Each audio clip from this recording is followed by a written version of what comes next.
제가 기억하기로 한 10년 전쯤에 그때도 베드로 전도의 헌신 예배였을 것 같아요.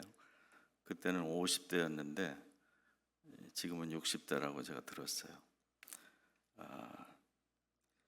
오늘 이미 여러분들이 앞에 경배와 찬양을 통해서 찬양하고 또 기도하고 말씀 읽은 모든 내용들이 이 필라델피아 교회를 이끌어가는 공동체로서 여러분들이 잘 섬기고 계시니까 특별히 무슨 새로운 엄청난 얘기가 있겠어요. 그렇지만 하나님의 말씀이 늘 우리에게 주어질 때마다 우리는 이제 마음을 열고 겸손하게 받는 거죠. 오늘 골로새 교회에 대해서 조금 이야기할 텐데요. 본문이 이제 골로새 마지막 장이니까요. 이 골로새라고 하는 것이 교회를 오래 다녀도 이 책에 대해서 이렇게 친숙하지 않은 분들이 많이 있어요.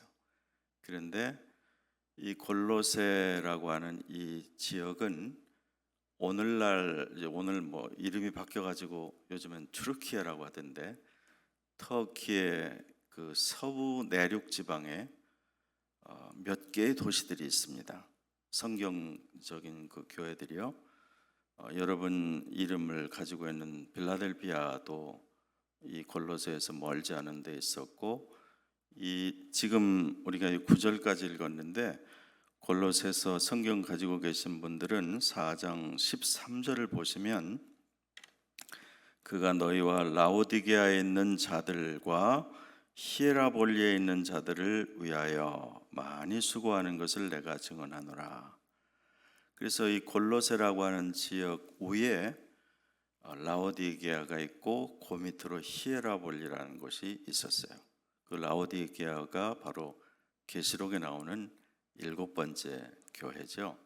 그래서 이런 교회들과 더불어 내륙 지방에 있었던 이 교회는 신약 교회 중에서 특히 이 바울 서신서에 등장하는 교회 중에서 바울이 직접 세우지 않은 그런 대표적인 교회입니다. 그래서 골로새서를 첫 장을 읽어보면 너희에 대해서 내가 에바브라에게 들었다 그러면서 너희가 에바브라에게 배웠노니라고 1장에 말하는 것을 볼 수 있거든요. 그래서 여러 가지 정황으로 보아 이 골로새라고 하는 지역은 내륙에 있으면서 여러 가지로 많은 문물을 잘 접하지 못했을 것 같지만 사실은 성경의 여러 가지 근거와 그때 당시의 자료를 조사해 보면 굉장히 유식하고 똑똑한 사람들이 많이 살았던 지역이었습니다. 그 말은 뒤집어 말하면 여기에 교회가 세워지고 공동체가 이어나갈 때 많은 이단적인 가르침도 이 안에 들어와서 굉장히 교회가 성장하는 중에 혼란하고 어렵기 때문에 이 교회, 요즘으로 말하면 에바브라 목사님이 자기가 이 모든 문제를 혼자 해결할 수가 없어서 지금 로마의 감옥에 갇혀 있는 바울을 찾아갔다고 우리가 이제 생각을 하는 거죠. 그래서 이제 바울에게 가서 골로새 교회에 대한 여러 사정을 이야기하고 자문을 구하고, 그래서 바울은 편지를 통해서 골로새 교회에게 신앙 지침을 한 셈이라고 할 수 있어요. 그래서 이제 이 골로새 교회 전체 이 넉 장의 제일 중요한 그 띠은 보통 우리가 그렇게 이야기합니다. Deity and Supremacy of Christ. 그 말은 예수 그리스도가 하나님 되시고 가장 존귀한 분이라고 하는 주제를 가지고 이 편지가 계속되고 있죠. 그래서 이제 3장에 가면 그리스도의 말씀이 그래서 중요하다 그 얘기를 이제 강조한 뒤에 이제 오늘 본문의 4장 2절에 보면 여러분이 다 읽으셨으니까요. 기도를 계속하고 기도에 감사함으로 깨어 있으라 그랬어요. 이 기도를 계속하고 라고 우리말 번역이 되어 있는 게 이전의 번역에는 기도를 항상 힘쓰고 그렇게 되어 있는 것을 계속하고 이렇게 되어 있어요. 그러면 이 성경의 원문에는 이 단어가 무슨 뜻이냐면 두 가지 말로 다 해석할 수 있는 것입니다. 지금 오늘 continue라고도 번역할 수 있고 또 대표적인 것은 devote yourselves to prayer. 그래서 기도에 내 자신을, 이게 저 헌신 예배니까 똑같은 단어입니다. 내 자신을 헌신해라. 기도하는 일에 내 자신을 드리고, 그 말이에요. 기도하는 일에 내가 내 자신을, 너희 자신을 헌신하고 그 기도에 깨어 있어라. 그 깨어 있는 조건은 감사함으로다. 그렇게 돼 있습니다. 너무나 당연한 말이지만 성경에 여러 가지 여호와의 명령이 기록된 것을 많은 사람들이 여러 가지로 조사를 해보았더니 기도하라고 하는 명령이 가장 많다고 하죠. 두 번째는 전하라는 것이 두 번째라고 하죠. 그래서 기도하는 것에 대한 강조는 우리가 예수 믿는 날부터 평생 동안 계속 받아오는데 매번 우리는 다시 한번 생각을 합니다. 왜 그러면 이 편지가 맞춰질 때쯤에 기도를 그냥 열심히 해라 정도가 아니라 기도하는 일에 헌신을 해라, 그렇게 말씀했을까를 생각을 해보는 거죠. 앞서서 제가 간단히 말씀드린 대로 골로새 교회가 가지고 있는 그리스도의 하나님 되심과 그 무엇보다도 존귀하심을 회방하고 흔들어 놓는 이단적인 가르침과 거짓된 철학과 속임수와 이런 것들이 그때도 유행처럼 번질 때 많은 교인들이 이에 대해서 흔들리고 있었다는 것을 알 수 있죠. 그래서 이제 하나님의 말씀이 소중하고 그리스도가 영원하시고 거룩하시고 하나님 되시고 그의 존귀함은 비할 바가 없다는 사실을 강조하고 그 말씀에 대해서 깊이 너희 속에 간직하라고 가르치는데, 그러나 이런 모든 가르침과 그 훈련과 이런 것에 더불어서 그것을 온전케 하는 것은 역시 기도하는 일이다. 기도하고 또 하고, 아까 여러분이 처음 부른 노래처럼 무릎으로 기도하듯 간절히 기도하고, 그 기도가, 공동체가 기도가 모아져야지 하나님의 권능이 나타나고 열매가 나타난다. 그건 틀림없는 사실이죠.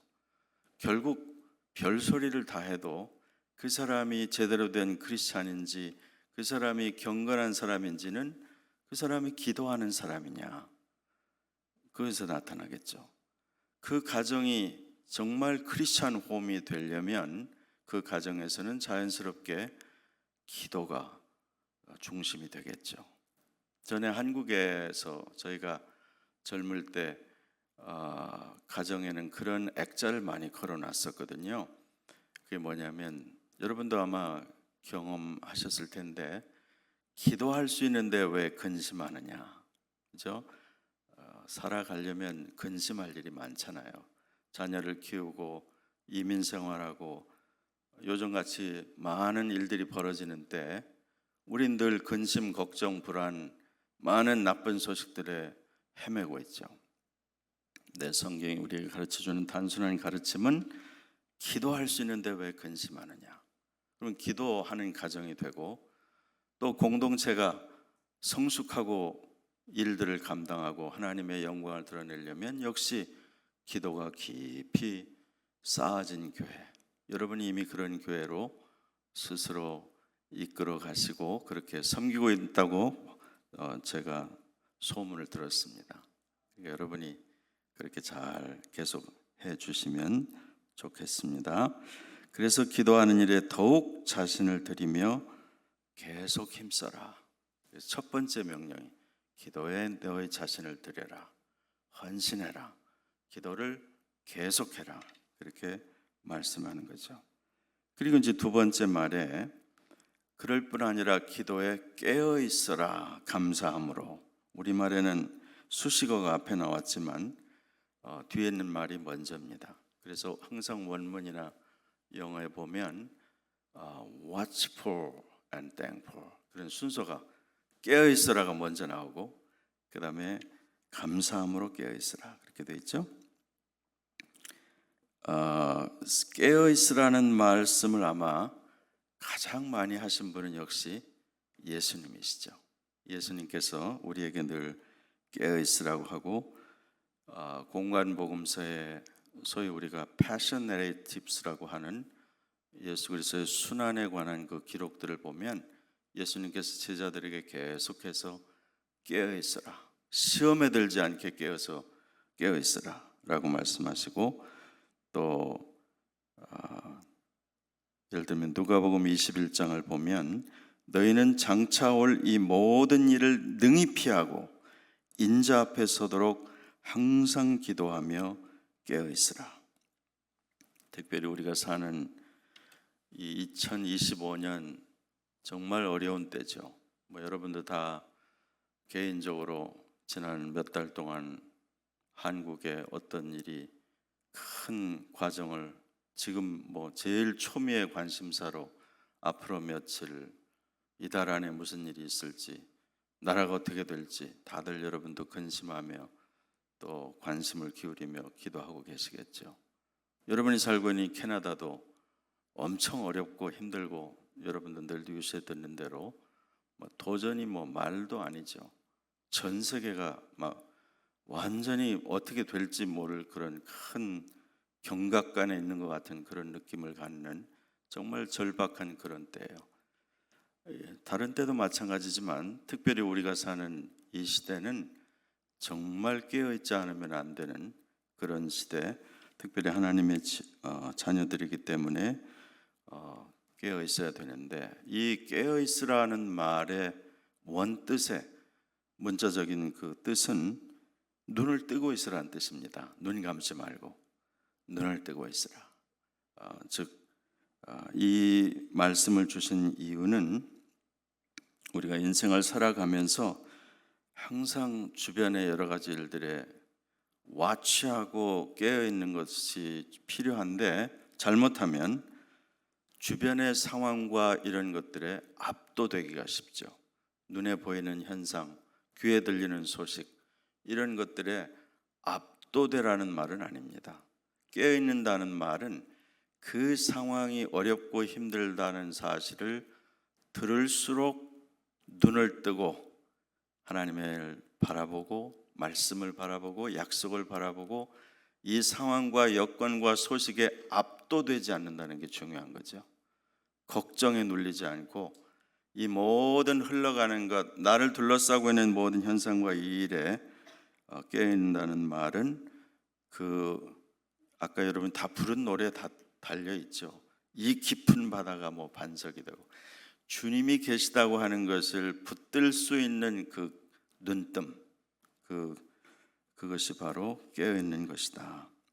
그리고 기도가 깊어지고 능력이 있으려면 역시 모든 기도에는 감사가 필수다. 여러분 그런 얘기는 많이 들어보셨을 거예요. 감사는 믿음의 최상의 표현이다. Best expression of faith is thankful heart.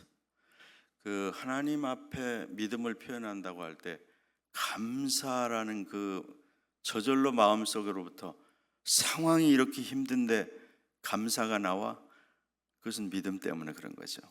그러니까 기도에도 역시 항상 절박하고 힘들어서 마음을 토설하고 기도하는 건지 우는 건지 울기도 하고 통곡도 하고 때로 그렇게 물론 하게 되지만 그러나 결국은 감사가 되는 것은 내가 허공에다 부르짖은 것도 아니고 내가 신세한탄한 것도 아니고 나의 기도에 있어서 이 기도를 들으시는 아버지가 계시기 때문에 내 기도를 소중히 보시는 성경에 있는 그대로죠.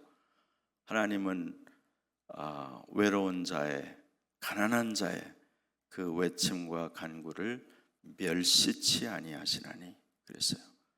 그래서 여러분이 힘들고 어려울 때 낙심하지 않는다는 이유는 들으시는 분, 약속하신 분, 응답하실 이 목자 영원하신 하나님, 그분이 바로 다른 누구의 하나님도 아니고 내 하나님이요, 다른 잘 나가는 어떤 집이나 어떤 공동체가 아니요 내가 속한 공동체 하나님, 우리 가정의 하나님이시기 때문에 그런 줄로 믿습니다. 그래서 우리가 감사라는 것이 얼마나 중요한가 그런 생각을 하게 되는 거죠. 그래서 항상 우리가 지금까지 붙잡아온 것처럼 하나님의 권능과 영광을 믿고 우리의 기도를 받아주시는 것에 대한 믿음, 이것을 감사로 부지런히 나아갈 일입니다. 그런데 오늘 무엇을 그럼 기도하는가에 대한 그런 표현을 3절부터 4절까지 이렇게 얘기를 했거든요. 성경을 가지고 계신 분들 이 순서지에도 본문을 다 기록해 놨던데요. 3절, 4절 같이 한번 다시 읽어보시겠습니다. 시작. 또한 우리를 위하여 기도하되 하나님이 전도할 문을 우리에게 열어주사 그리스도의 비밀을 말하게 하시기를 구하라. 내가 이 일 때문에 매임을 당하였노라. 그리하면 내가 마땅히 할 말로써 이 비밀을 나타내리라. 여러분 지금 많은 사람들이 생각하기를 바울이 지금 로마의 감옥에 쇠사슬에 매인 채로 이 편지를 쓰고 있다. 이제 그렇게 얘기를 하죠. 이제 내가 매임을 당하였노라. 이 말은 내가 요즘 말로 하면 구속 상태에 있다. 요즘 하도 이 구속 이런 말 많이 들으셨잖아요. 구속 상태에 있습니다. 그런데 이 성도들에게 나로 하여금 속히 이 매임에서 풀려나게 구속 취소가 되도록 나로 석방이 되고 보석이 되도록 너희는 기도해라. 이렇게 하지 않았다는 것이 굉장히 인상적이죠. 그런 그 매임의 문제를 해결하는 것은 하나님의 손에 있고 이 매였든지 매이지 않든지 하나님의 말씀은 매이지 아니하리라. 이게 바울의 신조였거든요. 그래서 그는 내가 감옥에 있든 나가든 간에 중요한 것은 복음을 전하고 하나님의 권능과 역사가 나타나도록 쓰임을 받는 것이라고 믿었어요. 근데 3절 4절에 보면 비밀이라는 말이 2번 나오죠. The mystery of Christ, 그리스도의 비밀, 이 비밀, 이 미스테리, 무스테리온이라고 되어 있는 이 단어가 말하는 뜻이 뭘까요? 이걸 다른 말로 하면 복음입니다. 복음이 바로 그리스도의 비밀이에요. 그러니까 우리가 복음을 전한다고 할 때 그리스도의 비밀을 전하는 것입니다. 근데 이 비밀이 뭐 굉장한 시크릿이 아니라 우리는 가지고 있는 계시된 말씀을 통해서 이 비밀이 무엇인지 다 알고 있죠. 그분은 원래 하나님이신데 사람의 몸을 입고 오셨으며 죽었다가 사셨으며 부활하고 승천하시고 보좌 우편에서 여전히 우리를 위해서 중보하고 계시며 약속의 말씀대로 속히 다시 오시는 이 비밀이에요. 세상은 알지 못하죠. 인정하지 않고 거부하죠. 심지어 교회를 드나드는 많은 사람들 중에도 이 비밀에 대한 확신을 갖지 못하죠.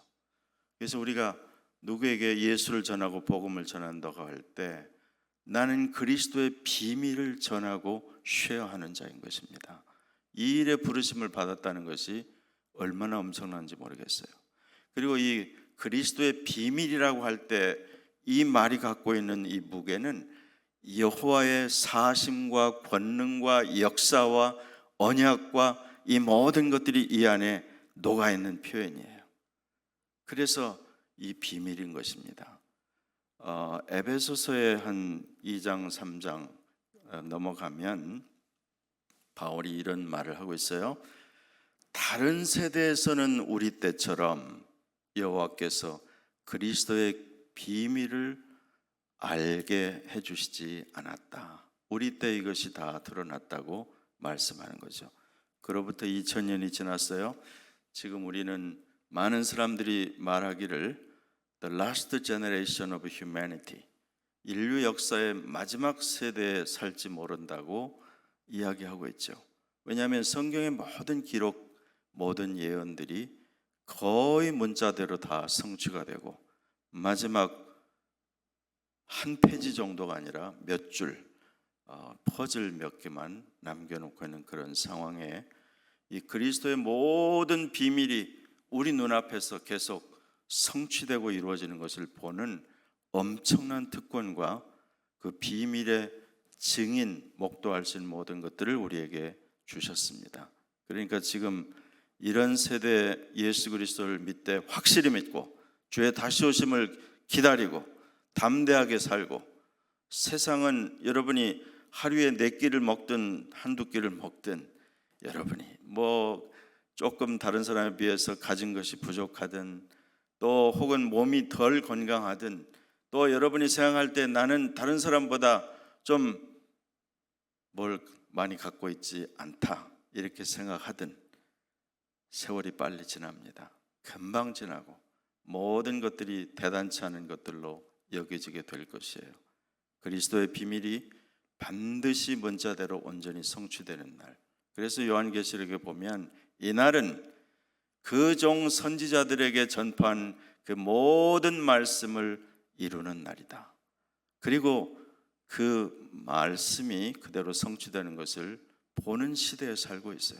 그래서 정말 여러분이 하나님의 말씀을 제대로 읽고 예배하고 그렇게 산다고 하면 이 세상의 정치, 경제, 사회에 들을수록 프레셔가 되고 혈압이 올라가고 막 그것만 되면 막 어떻게 당장 일이 될 것 같은 일에 너무 압도되지 마시기를 바랍니다. 하나님은 살아계시고 하나님은 권능의 하나님이고 인류 모든 역사와 모든 일들을 하나님께서 completely 컨트롤하고 계시고 주장하고 계시다는 사실을 믿을 때 그게 바로 눈을 뜨는 겁니다. 그게 바로 깨어있는 것이고, 흔들리지 않고 삶에 너무나 지쳐 정신도 여러 가지 일들로 압도되어서 마음이 너무나 답답한 것으로 여러분이 만일 잠을 못 자고 힘들어 한다면 평강의 하나님이 여러분의 심령 가운데 역사하시고 권능으로 주장하시는 것을 체험하시는 은혜가 있으시기를 축원합니다. 자, 그래서 이 복음을 전하는 것이 얼마나 중요한 우선순위인지 얘기하는 거죠. 우리가 주 예수를 믿고 하나님의 은혜 가운데 지금 매일을 살아가는데, 더군다나 이 수요일 저녁에 여러분이 나와서 예배하는 이 자리에 앉아 있을 때 내 인생의 참된 가치와 목적이 무엇인지, 내가 생각하는 목표, 내가 생각하는 인생의 플랜과 여러 가지 목표들, 내가 이루고자 하는 것들이 있죠. 그렇지만 하나님은 그렇게 생각하고 씨름하는 나를 통해서 이루시고 싶은 하나님의 나를 향하신 플랜과 목표와 또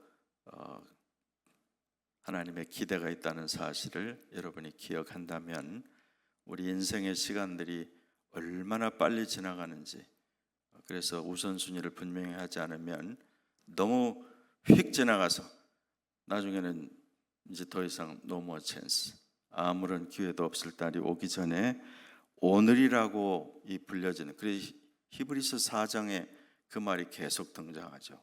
Today, 오늘이라고 일컫는 이 동안에 하나님께서 인도하시는 일, 하나님이 주시는 말씀, 이것에 순종하고 반응하고 바르게 나가도록 우리에게 권면하는 거죠. 그 다음에 이제 5절에 보면 외인에 대하여서는 지혜로 행하여, 그래서 제가 이제 2절에 기도를 계속하고 또 지혜로 행하라 5절에는 그렇게 되어 있죠. 근데 본문에 외인이라고 되어 있는 이 outsiders라는 말은 뭐 우리가 쉽게 얘기할 수 있는 대로 교회 공동체 밖에 있는 사람들이죠. 그런데 우리가 생각을 좀 해봐야 되는 것이, 지금부터 2000년 전에는 예수님을 믿는 사람들이 아주 소수였거든요. 그러니까 그 교회 공동체 안에 있는 진짜 예수를 믿고 씨름하는 그 사람들 외에는 대부분 다 아웃사이더들이었어요. 뭐 오늘날도 전체적으로 믿지 않는 사람들, 토론토에 있는 사람들도 많이 있지만, 지금은 이 아웃사이더가 문제가 아니라 교회 안에서들 서로 말 때문에 불필요한 잡음들과 시간 낭비들이 많은 그런 세상이 됐다는 것은 염두에 둬야 될 그런 일이겠죠. 그래서 어쨌든 거기에 보면 세월을 아껴야 된다. 이 세월을 아낀다는 말이 여러분이 잘 아는 에베소서 5장에도 또 한 번 등장하죠. 세월을 아껴야 된다. 이 세월을 아낀다는 말은 문자적으로 시간을 구속해라, redeeming the time 이렇게 되어 있는데, 이 말은 조금 더 쉬운 NIV로는 시간의 모든 기회를 maximize를 해라. 그 똑같은 하루에 24시간, 일주일에 7일이라는 것이 미국 대통령도 같은 시간이고 할 일 없는 노숙자들도 똑같은 시간인 것 같은데, 그러나 우리 각자에게 주어진 그 시간이라고 하는 흘러가는 그 모든 것들을 그냥 흘러가게 내버려두면 아무것도 아니지만, 그 시간을 잡아서 내가 그것으로 씨름하고 기도하고 그것을 통해서 하나님이 일하시도록 하면 그게 시간을 구속하는 거다. 그게 세월을 아끼는 거다. 더 쉬운 말로 하면 그 흘러가는 시간에 내가 누군가를 위해서 기도하고 내가 누군가에게 지옥으로 갈 뻔했는데 이 사람의 전하는 그리스도의 비밀로 저 사람이 돌아오게 되면 그 일을 통해서 얼마나 엄청난 세월이 세이브가 된 것이냐, 그렇게 생각을 하게 되는 거죠. 그 다음에 이제 6절을 한번 우리 같이 다시 읽어보실 텐데요. 6절 읽어보세요. 시작. 너희 말을 항상 은혜 가운데서 소금으로 맛을 냄과 같이 하라. 그리하면 각 사람에게 마땅히 대답할 것을 알리라. 이 6절의 말씀은 이스라엘의 제사 제도에 그 중요한 제사마다 소금을 뿌렸기 때문에 그것을 기억하게 하는 것입니다. 소금은 위대한 하나님의 작품 중에 하나죠. 모든 것이 그렇지만 너희는 세상의 소금이니라고도 말씀하셨듯이 고대 세대에 있어서 소금이라고 하는 것은 변질되지 않게 하고 보존하고 정결케 하고, 그래서 그것이 썩지 않게 하고 보존하고 정결케 한다는 이 개념만으로 언약에 소금 언약이라는 말을 했고, 여기에서 그런 이제 표현을 쓰고 있는 건데요. 너의 모든 말에 소금을 친 것처럼 해라. 그 말은 우리의 말이, 사람의 말이 얼마나 힘이 있는지 여러분 많이 들으셨잖아요. 누군가 아무 생각 없이 지나가면서 한두 마디 하는 것을 가지고 어떤 사람은 그 말 때문에 밤새도록 잠을 못 자기도 하고, 아무 별 말이 아닌 것 같은데 그 말 때문에 어떤 사람은 큰 격려를 받기도 하고, 그래서 오죽하면 성경에는 이 혀로, 야고보서에 그 말이 있잖아요. 그렇죠? 한 혀와 한 입을 가지고 어떤 때는 찬송하고 어떤 때는 다른 사람을 저주하고, 쓴물과 단물이 동시에 나오는 있을 수 없는 일이다. 시편에 수없이 많이 죽이는 독이 가득하다. 그런 말을 하죠. 그래서 이 말의 힘과 그 권세라는 것이 엄청나기 때문에 특별히 인생을 사는 사람들에게 있어서 또 나이가 점점 들수록 말하는 문제가, 젊었을 때는 함부로 말했는데 나이 들어서는 좀 말도 어차피 어눌해지고 발음도 분명치 않고 자꾸 단어도 잊어먹고 그럴 수도 있는데, 말을 신중하고 해야 할 때 할 말을 하는 것과는 다른 것 같아요. 제가 저를 봐도 젊을 때보다 더 말에 실수가 많으면 많지 나이 좀 들었다고 덜 하게 되는 것 같지는 않아요. 그래서 여러분이 잠언에 보면 사람의 말하는 문제를 굉장히 중요하게 했죠. 왜냐하면 인생을 사는 데 있어서 잠언은 프랙티컬한 인생의 교과서거든요. 하나님을 경외하는 자는 어떻게 살아야 되느냐.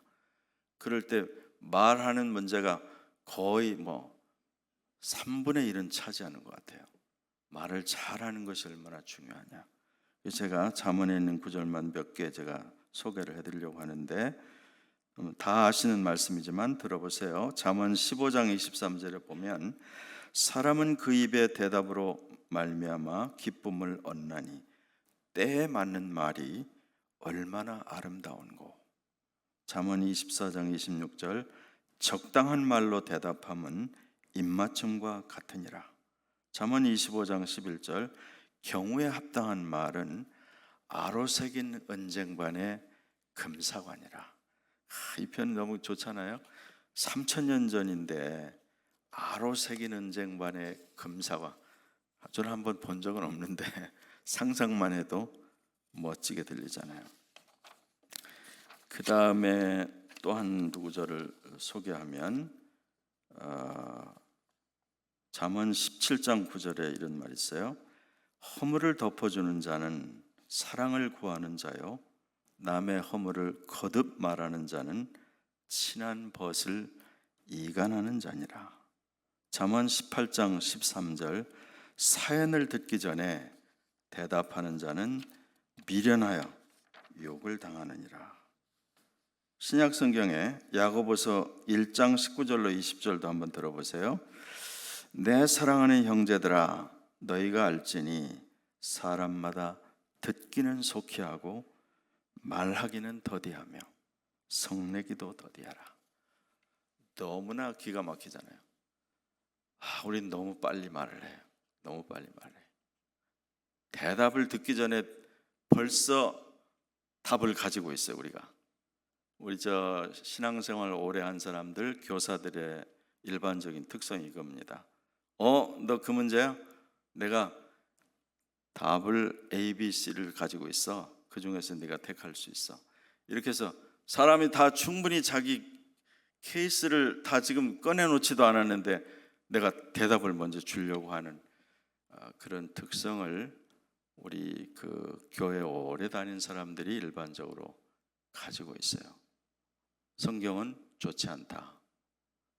잘 듣고 그래서 누가 얘기하잖아요. 입은 하나인데 귀가 둘인 이유가 뭔지를 아냐? 2배는 들어야 된다. 잘 듣고 그 다음에 정확하게 말하려고 해야 된다.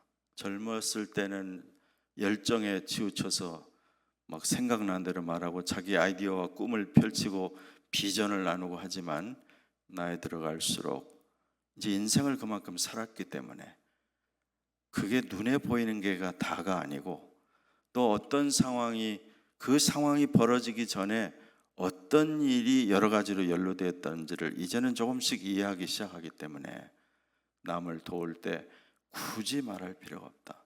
여러분, 그래서 모든 카운셀링의 혹은 사이콜로지스트의 제일 원칙은 여러분 뭔지 잘 알잖아요. 잘 듣는 거, 경청, 이게 첫 번째입니다.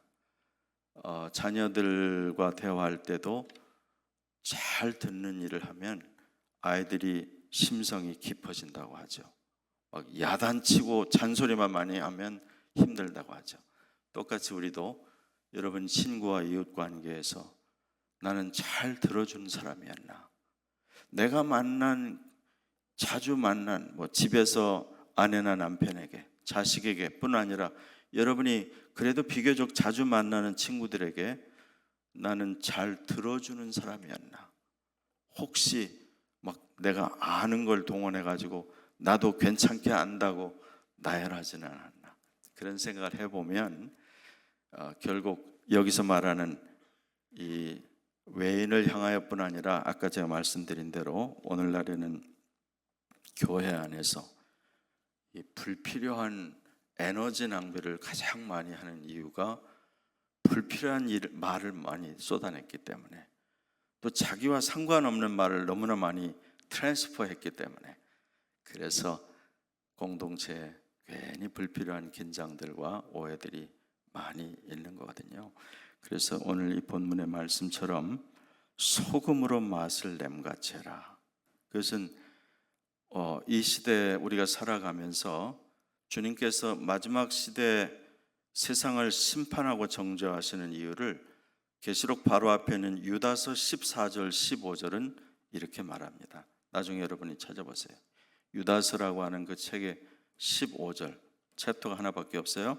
15절을 보면 ungodly, 경건하지 않다는 말을 한 절에서 4번이나 쓰고 있습니다. 전능하신 하나님이 세상을 정죄하고 심판하시는 그 이유가 세상이 너무나 ungodly해지고 사람들이 함부로 말하고, 여러분 전쟁을 한번 겪고 나면 말들이 거칠어진다는 거 알고 계세요? 우리나라도 임진왜란을 병자호란을 겪으면서 말들이 급격하게 거칠어지기 시작한 역사가 있어요. 뭐 6.25 거치면서 더 거칠어지죠. 지금 사람들이 살아가면서 여러분이 젊은 아이들이 보는 영화나 또 드라마나 또 한국도 지금 뭐 옛날에 서양 영화를 보면 너무나 욕을 많이 하고 그랬는데 지금 뭐 한국 영화는 세계적으로 유명해졌는지 모르지만 그 거친 표현들이 뭐 유행을 너무나 앞서가서 이 언사가 거친다고 하는 것은 결국은 사람의 그 속이 거칠다고 하는 것이고 그 시대가 거친다는 뜻이기 때문에 결국은 내가 하나님의 자녀인데 이 교회가 하나님의 교회인데 내가 그리스도의 몸된 교회에서 말씀을 들었고 기도해서 삶이 기도라고 하는 것이 여러분 시편에 있는 것처럼 내 안에 있는 슬픔과 좌절과 고통과 혹은 다른 사람에 대한 심지어 미움과 이런 것까지 다 쏟아내고 매일 말하자면 내 안에 있는 이 디톡스라고 하잖아요. 디톡스. 이 독을 뽑아내는 거죠. 독을 뽑아내고 정화되고 이제 그렇게 되는 것이 기도가 깊어지면 결국 남는 것이 감사밖에 없다고 하듯이 여러분 우리의 언사도 누가 이렇게 저 사람 교회를 몇십 년 다니는 것 같은데 쓰는 단어와 이게 너무 세속적이다. 혹은 내가 생각할 때 내 스스로도 요즘 자주 쓰는 말이 하나님의 말씀을 들은 자와 같지 않다.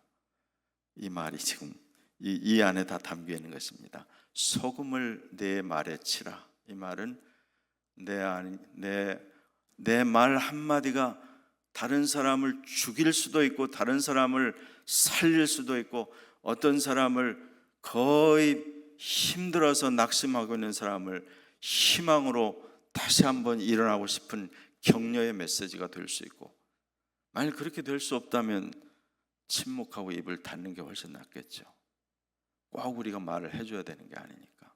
그래서 우리는 너무 말을 많이 쏟아놓은 시대에 살고 있기 때문에 그래서 하나님의 말씀 앞에 다시 깊이 우리가 자신을 돌아보는 그런 은혜가 있기를 원합니다. 그리고 그렇게 이제 시간이 너무 많이 가면 여러분 좋아하지 않으시니까 제가 이제 7절부터 9절까지의 두 사람 이름이 나오거든요. 그 뒤에 10절 이하에도 사람들이 쭉 나오는데 이런 분들의 이름을 굉장히 중요합니다. 실제 삶의 이야기니까요. 그래서 이제 두 사람을 간단히 제가 지금까지 한 얘기를 어떻게 그때 당시에 사람들이 살았을까를 성경의 여러 가지 근거를 통해서 한번 살펴보려고 하는데 두기고라는 사람이 먼저 나오고 그 다음에 9절에 오네시모라는 두 사람이 있어요. 근데 이제 오네시모 얘기를 먼저 해볼게요. 이 오네시모를 향해서 뭐라고 9절에 얘기했냐면 9절 한번 읽어보실래요? 시작. 신실하고 사랑을 받는 형제 오네시모를 함께 보내노니 그는 너희에게서 온 사람이라 그들이 여기를 다 너에게 알려주리라. 여러분이 성경을 잘 보시면 7절에 내 사정을 라고 되어 있고 8절에는 너희로 우리 사정을 그 다음에 9절 끝에 여기를 이렇게 매절마다 이야기하죠. 바울이 말할 때 내 사정은 뭐예요? 지금 로마 감옥에 갇혀있는 지금 아주 인간적으로 말하고 육신적으로 말하면 불편하고 힘들고 구속을 받은 상태에 있으니까 물론 로마 감옥이 조금 아마 바울이 자유롭게 있었다고 하고 사도행전 마지막 부분에 가면 뭐 첫 2년 동안 셋집에서 비교적 자유롭게 친구들도 만날 수 있었다고 하는데 이 편지가 주후 60년경에 쓰였다면 훨씬 핍박이 심해져서 점점 개인적인 자유가 없는 그런 상황이었을 거다. 디모데 후서에 보면 감옥에서 자기 믿음의 아들 디모데에게 이야기하잖아요. 네가 올 때 내가 누구네 집에 놔뒀던 그 겉옷을 좀 가져와야 되겠다. 여기가 매우 춥다는 얘기죠. 감옥이. 요청하면 누가 담요를 갖다 주는 것도 아닌 그런 상황을 읽을 수가 있죠. 근데 여기에 보면 오네시모라는 이 이름은 여러분이 바울 서신의 그 끝부분에 보면 디모데 전후서 그 다음에 디도서가 끝난 다음에 한 장짜리 편지가 있는데 빌레몬이라고 하는 편지가 있어요. 그 빌레몬서의 주인공이 바로 이 오네시모입니다. 이 오네시모는 주인집에서 도망쳐 나온 노예였어요. Runaway slave라고 하죠. 그래서 지금 이제 이 빌레몬이라고 하는 사람이 아마 그때 당시 골로새에서 꽤 그나마 집이 좀 컸었던 것 같아요. 그래서 우리가 생각할 때 골로새 교회가 바로 이 빌레몬의 집에서 모였다는 것을 알 수 있어요. 그래서 어떻게 그 감옥에서 사람들에게 계속 전하다 보니까 도망쳐온 노예가 또 물건을 훔쳤든지 어쨌든지 로마의 감옥까지 또 들어왔는데 거기서 바울을 만나서 예수를 믿고 완전히 새 사람이 됐다는 얘기를 이제 빌레몬서에 보면 자세히 읽을 수가 있어요. 그런데 이 빌레몬이 오네시모의 주인인데 오네시모를 돌려보냅니다. 내가 여기서 예수를 믿고 새 사람이 되었으니까 걸어서 몇 달 가야 할 그 먼 거리에 있는 내가 도망쳐 나온 그 집에 너의 그 주인의 아마 그 여행을 하려고 했으면 주인 집에 뭘 훔쳐가지고 나왔겠죠. 그래야 로마까지 올 수 있었을 테니까요. 그때 당시에 사회적인 그런 보통 전통으로는 도망친 노예는 주인이 죽여도 아무런 법의 제재를 받지 않는 그런 시대에 이 오네시모가 아무리 예수를 믿고 변화됐다고 하지만 자기가 도망쳐 나올 때 물건도 훔쳤고 주인에게 손해를 끼쳤고 그런데 그 자기 주인에게 가고 싶겠어요? 절대 안 가고 싶죠. 인간적으로. 제가 예수를 믿고 다 잘할 테니까 거기만은 보내주지 마세요. 아마 그렇게 했을지 모르죠. 그렇지만 여러분 나중에 빌레몬서를 읽어보면 바울이 도저히 거절할 수 없는 너무나 감동적인 그리고 너무나 지혜로울 뿐 아니라 그의 권위까지 사용해서 아주 이 빌레몬을 꼼짝달싹 못하게 하는 압도적인 그런 편지를 보냅니다. 이 오네시모를 나를 본 것처럼 맞이하며 이제는 도망친 노예가 아니라 형제로서 받아들이며 그런 편지가 있어요. 그러니까 이 골로새 교회와 골로새서와 빌레몬 이게 다 서로 한결같이 되어 있거든요. 그래서 오네시모는 너희에게서 왔다. 너희에게서 도망쳐 나왔고 나를 만나서 그때 당시에 로마 제국 그 시대에 그 많은 종들이 노예들이 있었을 텐데 그 감옥에서 바울을 만났다는 게 기가 막히잖아요. 그러니까 그 옛날에도 스몰 월드란 말을 했을 것 같아요. 그래서 이 오네시모가 바울의 명령대로 자기가 도망쳐 나온 인간적으로 만나고 싶지 않은 그 주인을 맞닥뜨리는 그 장면을 빌레몬서에서 여러분이 읽을 수 있는데 그 얘기를 지금 하고 있는 겁니다. 이 간단한 한 절 속에 사람이 변화를 갖는다는 것, 바울이 자기가 그냥 여기다 데리고 싶지만 얘는 사람이 달라지고 변화를 일으켰다는 것을 회개의 열매를 자기가 직접 도망쳐 나온 그 주인에게 가서 무릎 꿇고 내가 잘못했고 나를 용서해달라고 직접 해서 그 증거를 받기 전에는 너의 변화는 아직은 아니다. 그렇게 가르치는 것을 볼 수 있어요. 그러니까 오네시모가 바울이 빌레몬에게 보내는 편지를 품에 안고 갔다는 것을 이 구절에서 이야기를 하는 거예요. 그 다음에 그 후에 제가 지금 끝으로 얘기한 이 얘기만 간단히 하고 마치려고 합니다. 두기고라는 사람을 얘기하고 있어요. 7절만 한번 같이 읽어보겠습니다. 시작. 두기고가 네 사정을 다 너희에게 알려주리니 그는 사랑받는 형제요 신실한 일꾼이요 주 안에 함께 종이 된 자라.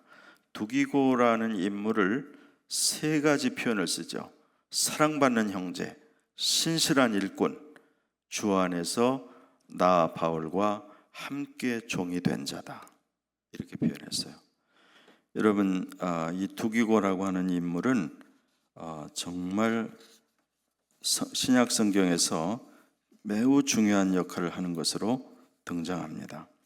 이 사람이 처음 등장한 것은 사도행전 20장 4절인데 거기에 보면 바울이 마게도냐에서 아시아까지 가는데 중간에 유대인들이 너무나 바울을 해치려고 하기 때문에 바울을 혼자 보낼 수가 없어서 바울을 보호하기 위해서 8명이 자원해가지고 바울과 함께 여행하는 팀을 꾸립니다. 그 8명 중에 한 명이 이 두기고였어요. 두기고의 별명을 아시아 사람, 에이시안 티키커스라고 기록된 것을 보게 되죠. 그 다음에 오늘 본문이 이야기하기를 바울이 로마 감옥에서 어떤 지금 형편에 있는지를 골로새 교회에 다 알게 할 것이라고 2번이나 언급한 것을 보면 바울이 로마 감옥에 있는 동안에 가장 가까이에서 바울을 수종들고 바울의 심부름을 하고 바울이 원하는 것을 도왔던 그런 인물이라는 것을 알 수 있죠. 그 다음에 바울이 그 한 얘기가 에베소서 6장 끝부분에도 있습니다. 왜냐하면 이 터키가 이렇게 서부 지역에 이렇게 돼 있으면 에베소가 바다에서 그리 멀지 않습니다. 그 다음에 이 에베소에서 160km 정도 내륙으로 더 들어가야 골로새가 있어요. 그러니까 두기고와 이 오네시모는 먼저 에베소에 들려서 바울이 쓴 에베소서를 전하고 얼마 있다가 골로새로 갔다는 것을 알 수 있는 거죠. 그래서 에베소서 끝부분에 가면 나의 사정 곧 내가 무엇을 하는지 너희에게도 알리려 하노니 사랑을 받은 형제여 주 안에서 진실한 일꾼인 두기고가 모든 일을 너희에게 알리리라. 우리 사정을 알리고 너희 마음을 위로하기 위하여 내가 특별히 두기고 그를 너희에게 보내었노라. 그 다음에 디모데후서 끝부분에도 두기고는 에베소로 보내었노라. 그 다음에 디도서 3장에는 내가 아데마나 두기고를 네게 보내리니, 그렇게 되어 있어요. 그러니까 이 두기고라고 하는 이 인물은 바울의 퍼스널 딜리버리 맨, 뭐 이렇게 말할 수 있겠죠. 적어도 두기고를 통해서 에베소서, 골로새서, 뭐 혹은 빌레몬서까지 그가 다 배달했다는 것을 알 수 있죠. 지금 같으면 문자로 해서 보냈겠지만 옛날에는 그 한자 한자를 양피지에 적어서 그 두루마리로 품에 안고, 이게 없어지면 어떻게 되는 거예요? 하나님의 이 거룩한 말씀이 사라지는 거 아니에요. 그러니까 얼마나 신중하고 소중하게 목숨을 걸고 정말 산을 넘고 물을 건너서 많은 난관을 거치고 그걸 안전하게 그 해당 교회까지 전달하려고 그런 일을 하는데 아무나 보낼 수가 없죠. 바울에게 있어서 이 두기고는 정말 신실하고 믿음직하고 한 번 일을 맡기면 이 일을 목숨을 걸고 완수하는 그런 신실한 형제였기 때문에 이렇게 보냈다는 것을 알 수 있습니다. 제가 끄트머리로 이 얘기를 하는 이유는 결국 우리가 여러분 신앙생활하고 한 인생을 결국 살아가는 것인데 다 지나고 나면 결국 사람만 남습니다. 여러분 이런 건물 또 무슨 교회 여러분이 무슨 뭘 한 거 이런 건 지금은 중요할 때가 있죠. 그러나 한 사람 한 사람이 어떠한 사람이었느냐, 한 사람 한 사람이 그는 주님 앞에 어떠한 사람이었고 그는 나에게 어떠한 사람이었느냐, 내가 누구를 보낼 때 이 중요한 일을 정말 맡길 만한 사람. 여러분 지금까지 신앙생활하고 혹은 친구를 맺어오면서 내가 갈 수 없는 그 길을 나 이상으로 이 일을 부탁할 만한 그런 친구가 인생에서 한둘만 있어도 그 인생은 정말 성공한 인생이라고 할 수 있죠. 위대한 인생이 되는 거죠. 그래서 여러분이 뭐 많은 엄청난, 요즘에는 무슨 팔로워가 뭐 1000명, 10,000명, 팔로워가 무슨 의미가 있어요? 무슨 여러분 무슨 뭐 패친이, 이건 전부 다 허상이고 불필요한 일들이에요. 여전히 영원하신 하나님 앞에 우리 한 인생이 살아가는 동안에 내가 하나님 앞에 어떠한 사람인가, 주님이 보시기에 내 사랑하는 친구들이 나를 생각할 때 믿을 만한 친구야. 그는 손해를 보지만 더 중요하게 생각하는 가치관을 갖고 있는 그런 친구야. 이렇게 여러분에게 불리기를 바라고, 여러분의 인생이 그렇게 주님 앞에 발견되며 오늘 이 헌신 예배를 드리는 여러분 속에 이 하나님의 말씀과 주님의 사랑과 또 우리 앞서서 먼저 이 믿음의 길을 걸어갔던, 이렇게 성경 가운데 이름을 남긴 이 사람들의 본이 우리가 쫓아갈 믿음의 표본들이 되기를 간절히 축원합니다.